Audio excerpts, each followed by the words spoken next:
Bismillahirrahmanirrahim. Assalamualaikum warahmatullahi wabarakatuh. Perkenalkan, kami dari kelompok 6, kami akan membawakan presentasi dari judul makalah Pengaruh Media Sosial terhadap Perkembangan Kosakata Bahasa Indonesia di Kalangan Generasi Z. Pada kali ini saya sebagai moderator dan juga pembicara pertama, saya akan membacakan tentang pendahuluan dari presentasi kali ini. Perkembangan teknologi digital membawa perubahan besar dalam cara manusia berkomunikasi, khususnya melalui media sosial.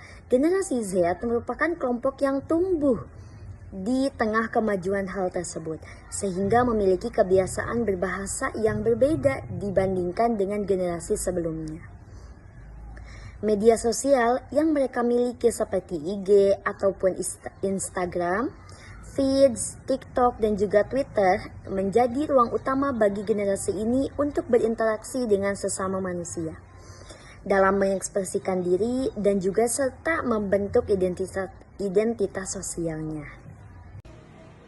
Dalam proses komunikasi di media sosial, bahasa Indonesia mengalami perkembangan kosakata yang cukup pesat.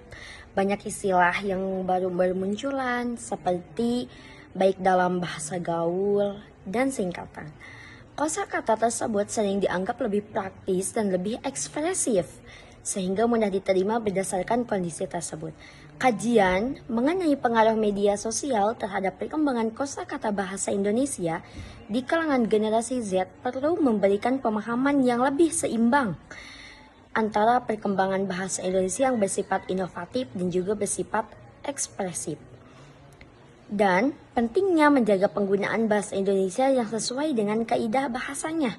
Dan bahasa Indonesia tersebut di kalangan generasi Z cepat menyebar pada generasi tersebut.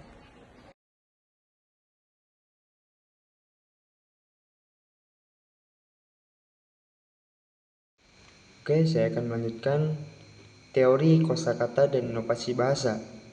Kosakata sebagai komponen inti bahasa telah lama menjadi fokus studi linguistik.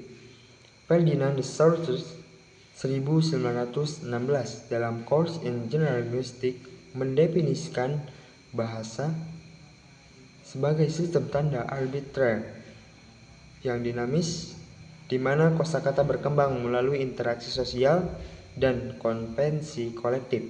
Teori ini menjelaskan bagaimana media sosial sebagai ruang interaksi guru mempercepat evaluasi kosakata melalui language atau sistem bahasa dan parol atau penggunaan individu.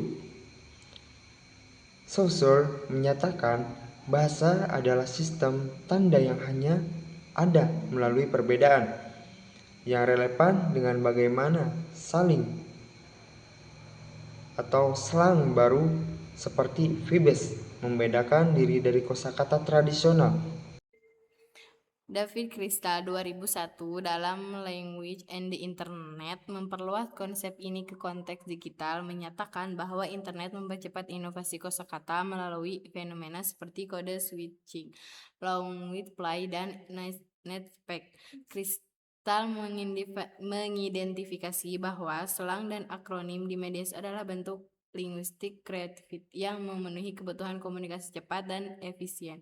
Dengan contoh seperti menggunakan emoji sebagai visual vocabulary yang memperkaya ekspresi nonverbal. Di Indonesia ini tercermin dalam adopsi kata-kata seperti ghosting atau flag yang awalnya di bahasa Inggris tapi diadaptasi ke konteks lokal. Bourdieu 1991 dalam Language and Symbolic Power menambahkan dimensi sosial, di mana kosakata bukan hanya alat komunikasi, tetapi juga simbol kekuasaan dan habitus. Bourdieu menjelaskan bahasa adalah bentuk kapital yang dapat dipertukarkan, di mana generasi Z menggunakan kosakata media sosial untuk mengafirmasi identitas. Seringkali mengadopsi istilah dari influencer influencer global untuk mendapatkan kapital simbolik. Vokal 1978 dalam The Histories of Sexuality menginspirasi analisis tentang bagaimana media sosial sebagai panoptikon modern mengontrol dan membentuk bahasa, di mana algoritma platform dapat membentuk bahasa. Di mana algoritma platform menegakkan norma melalui viralitas, menciptakan echo chambers yang memperkuat kosakata eksklusif.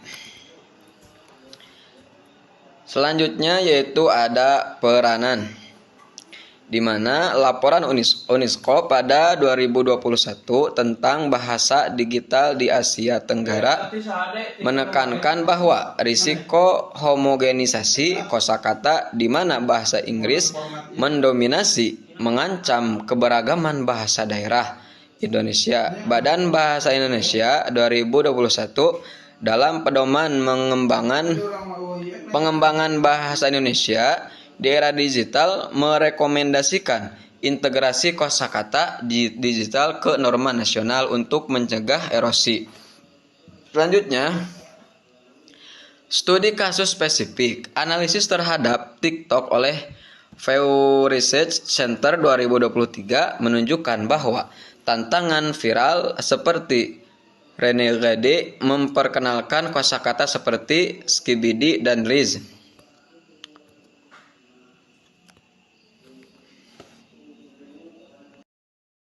Saya akan melanjutkan pembahasan dari Muhammad Rifki Al-Farij, yaitu beberapa temuan menonjol dalam penelitian ini meliputi penggunaan kata adalah sebagai berikut. Yang pertama, kata baper yang merepresentasikan ekspresi emosional khas Gen Z. Yang kedua, istilah gue garis pek yang mencerminkan sikap tegas dan gaya komunikasi lugas.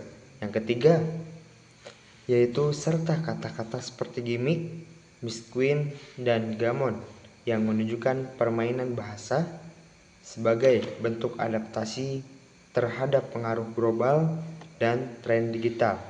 Kesimpulan, berdasarkan pembahasan yang telah dilakukan, dapat disimpulkan media sosial berpengaruh terhadap perkembangan kosakata bahasa Indonesia di kalangan generasi Z.